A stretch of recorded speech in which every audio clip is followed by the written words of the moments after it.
Video yang dilihat adalah sekumpulan jemaah daripada India yang dalam perjalanan ke Madinah. Perjalanan yang sepatutnya biasa bertukar jadi malam yang paling gelap bagi kumpulan ni. Daripada Mekah, mereka bergerak pada jam 6 petang waktu Saudi ke Madinah. Lebih kurang 25 km nak sampai ke destinasi. Bas yang mereka naiki terlibat dengan naas dengan lori tangki. Daripada 46 penumpang, hanya seorang saja yang terselamat. Mereka adalah kumpulan jemaah umrah daripada Hyderabad, India. Majoriti terdiri daripada kumpulan keluarga yang besar. Salah satu keluarga daripada 3 generasi. 18 orang daripada datuk, nenek, anak-anak serta cucu. Bertolak daripada India 9 November lalu. Selepas melaksanakan tawaf wada di Mekah, ritual seterusnya ialah melawat makan Nabi di Madinah.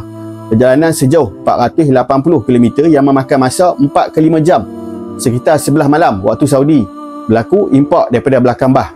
Kejadian sebenar tak diketahui sama ada bah berhenti, enjin rosak. Tapi impak adalah daripada belakang melibatkan lori tangki diesel. Penumpang yang majoriti sedang tidur dan dalam masa beberapa saat, bunyi hentaman bertukar jadi api. Api menyambar dan mengakibatkan kedua-dua kenderaan musnah. Ada satu penumpang, Mat Abdul Shoaib, 24 tahun. Beliau daripada keluarga 3 generasi tersebut.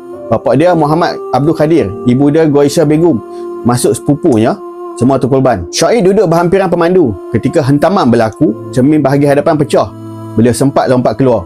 Itu saja sebab dia hidup. 46 orang dalam bah, 45 orang syahid akhirat. Abang Shoaib, Muhammad Samir, sepatutnya turut serta dalam bah tersebut, tapi dia ada masalah kelulusan visa sejak daripada India lagi. Dia tunda penerbangan dia dan tiba sedikit lewat di Arab Saudi. Dia terselamat. Di pihak kerajaan Saudi, mereka menyatakan jasad mangsa tak dapat dikenal pasti secara fizikal. Majoriti perlu menjalani ujian DNA.